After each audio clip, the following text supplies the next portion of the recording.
सबसे ज़्यादा पूछे जाने वाला सवाल 4 नंबर में, ठीक है। ये आपका इतना इंपॉर्टेंट है कि आपको हाफ ईयरली में भी मिल सकता है, ठीक है। तो क्वेश्चन नंबर 18 जो है वो देख लीजिए क्या है। ऐसी दो संख्याएं ज्ञात करो जिसका योग 27 हो और गुणनफल 182। ये आपका एनसीईआरटी में भी होगा, ठीक है। तो आप इसको करेंगे कैसे बच्चों, उसको देख लीजिए। सबसे पहले यहाँ पे माना जाता है कि दो संख्या कह रखी, तो पहली और दूसरी संख्या मान लो, ठीक है। तो यहाँ पे लिखेंगे पहली संख्या बराबर x मान लिया आपने, व दूसरी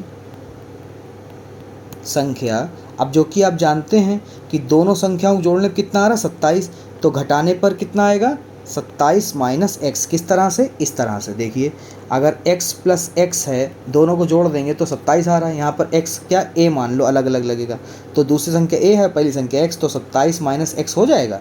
तो a बराबर आपका आ जाएगा 27 माइनस एक्स, कुछ इस तरह से, ठीक है।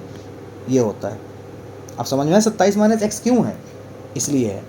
आगे देखिए प्रश्नानुसार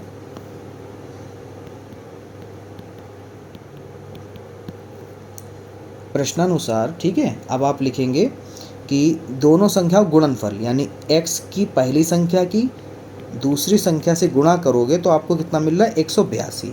चलिए गुणा कराइए, 27x माइनस एक्स स्क्वायर, ये 182 इधर प्लस का उधर जाएगा माइनस का, जो बराबर में 0, ठीक है। अब इसे सीधा करके लिख दो, क्योंकि एक्स स्क्वायर पहले लिखा जाता है, प्लस का 27x माइनस का 182 बराबर में 0। माइनस एक्स कॉमन कर लो, क्योंकि गुणांक जो है एक्स स्क्वायर का माइनस में नहीं होना चाहिए, तो आपने माइनस कॉमन कर लिया, हो गया माइनस 27x प्लस का 182 बराबर में 0। तो जो फ्रेश होकर समीकरण आएगी वो आपकी आएगी कुछ इस तरह से। अब आप कहोगे सर ये माइनस कहाँ गए, तो माइनस जिसके बटे में कुछ नहीं होता उसके बटे में एक होता है, एक आ गया, अंश अगर 0 है तो 0 ही हो जाता है, ठीक है, कुछ इस तरह से। अब करते हैं इसका गुणनफल। तो गुणनफल का मतलब होता है गुणा कराने पर आपका 182 आए और जोड़ने पर आपका 27 आए, ठीक है। तो ये एक लौता नंबर ऐसा है, 14 की 13 से कराओगे तो 182 आएगा, 14 और 13 को जोड़ोगे तो 27 आएगा, ठीक है। तो इसका गुणनखंड आगे जो होगा अलग कलर से करते हैं। एक्स स्क्वायर माइनस 27 को लिख लीजिए 14 प्लस 13, पीछे x प्लस 182 बराबर में 0। तो x square minus 14 x minus का 13 एक्स प्लस 182 बराबर में 0। ओके, x कॉमन कर लीजिए, तो यहाँ पर x माइनस का 14 बचा। इधर क्या करो, माइनस का 13 कॉमन कर लो, तो x माइनस का 14 बचा बराबर में 0। तो x माइनस 13 और इधर आ गया x माइनस 14 बराबर 0। अब जो कि हमें संख्या निकालनी है तो इसलिए हम संख्या निकाल लेंगे। अब x माइनस 13 बराबर 0, x माइनस 14 बराबर 0। तो x बराबर 13 और x बराबर 14 आ गया, ठीक है। तो यहाँ पर आप लिखेंगे, अतः ये लिखना जरूरी है, अतः प्राप्त पहली संख्या x बराबर जो है हमारी 13 है, व दूसरी संख्या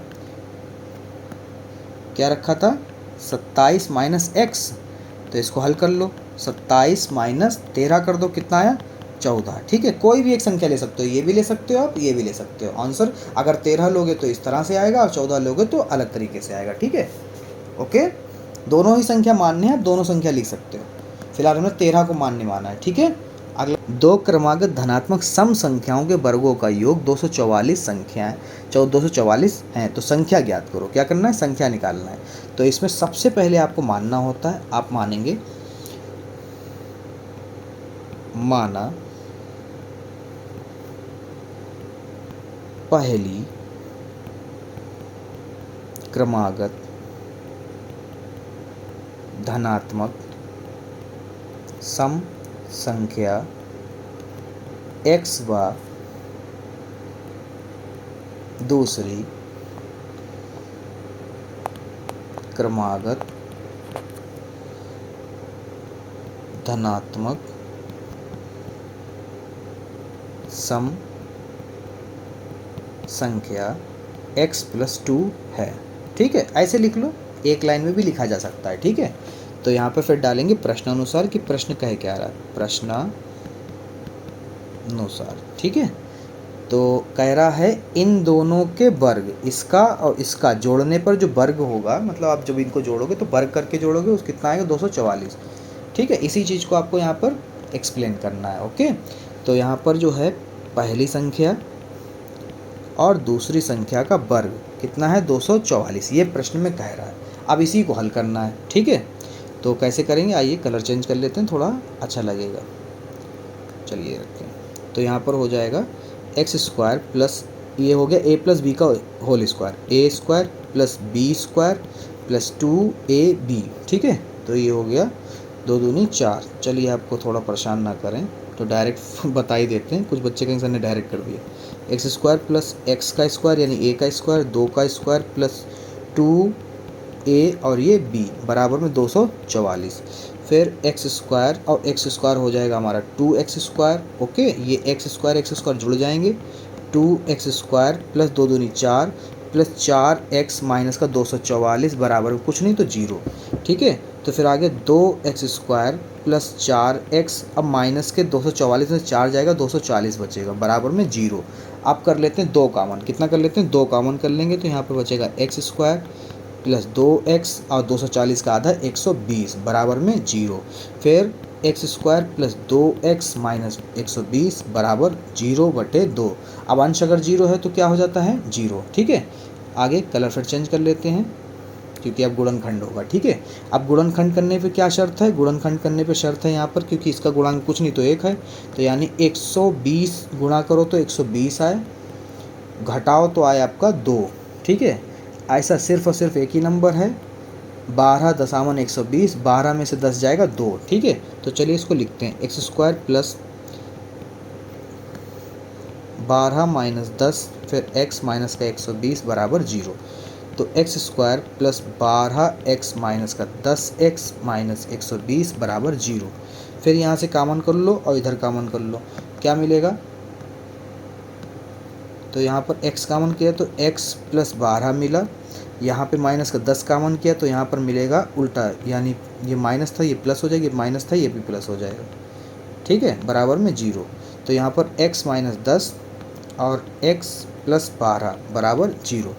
अब यहाँ पर क्या करेंगे, x का मान निकालना होता है तो x का मान निकालेंगे, यहाँ पे लिखेंगे अब x माइनस 10 बराबर 0, x प्लस 12 बराबर 0, x बराबर 10 और ये आ गया x बराबर माइनस का 12। ठीक है, अब x माइनस 12 माइनस वाले को अमान्य ठहराते हैं और प्लस वाले को ले लेते हैं। ठीक है, तो यहाँ पर पहली क्रमांक संख्या क्या होगी, आइए देखते हैं, यहाँ पे लिखेंगे अतः प्राप्त पहली क्रमागत, देखिए लिखना पड़ेगा बच्चों, क्रमागत धनात्मक सम संख्या। ठीक है, लिखेंगे आप, ये लिखना सब पड़ता है। x बराबर कितना है आपका 10 व दूसरी धनात्मक सम संख्या यानी x प्लस 2 बराबर आपका आ जाएगा 10 प्लस 2 यानी 12 प्लस के। ठीक है, ये कुछ इस तरह से आया। ठीक है।